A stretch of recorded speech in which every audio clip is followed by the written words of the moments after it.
They say, grief has a way of haunting you, even more than ghosts. Clara was only 17 when her life shattered.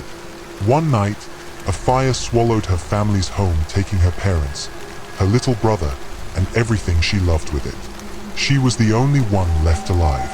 With no one to turn to, Clara moved into her grandmother's old countryside house. A place she hadn't visited since she was a child. A place her grandmother had always warned her about. The house was silent, the kind of silence that presses against your ears until you almost hear it whisper. Dust clung to every corner.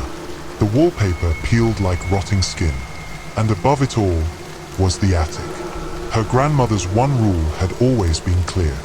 Never go into the attic, Clara. Never. But grief has a strange way of pulling us toward forbidden places. At night, Clara began to hear it. Soft whispers drifting down from the attic door. Sometimes, it sounded like footsteps. Sometimes, like someone breathing. She told herself it was the wind or the house settling. But deep down, she knew better. One stormy evening, unable to resist, Clara climbed the narrow staircase. The wood moaned beneath her weight, and with every step, the whispers grew louder. Her hand trembled as she reached for the attic's brass handle. It was ice cold, almost as if someone on the other side was holding it too. When she pushed it open, the stench of old wood and mildew spilled out.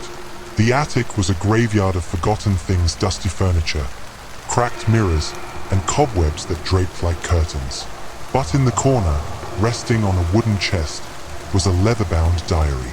Its pages were yellowed, brittle, but the ink was fresh. Too fresh. Curiosity won. Clara opened it. The handwriting was elegant, almost romantic. It read, "If you found this diary, then you're the one I've been waiting for. Don't be afraid. I've been waiting for you. Upstairs." Clara's chest tightened. Her throat went dry. Upstairs? She glanced around. She was already in the attic. And that's when the attic light began to flicker. Shadows stretched along the walls, long and unnatural, dancing like living things. Then, she felt it. A presence. She turned slowly, heart pounding, and froze. Because there, standing just behind her in the shadows, was a figure. Tall, silent, watching.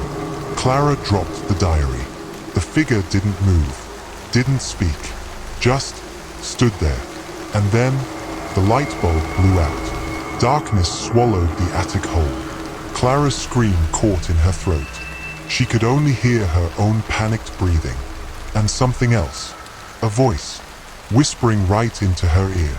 Clara. Who was the man in the shadows? Why did he know her name? And most importantly, what had Clara just awakened in the attic? This was only the beginning. Subscribe and return for part 2 of Whispers in the Attic if you dare.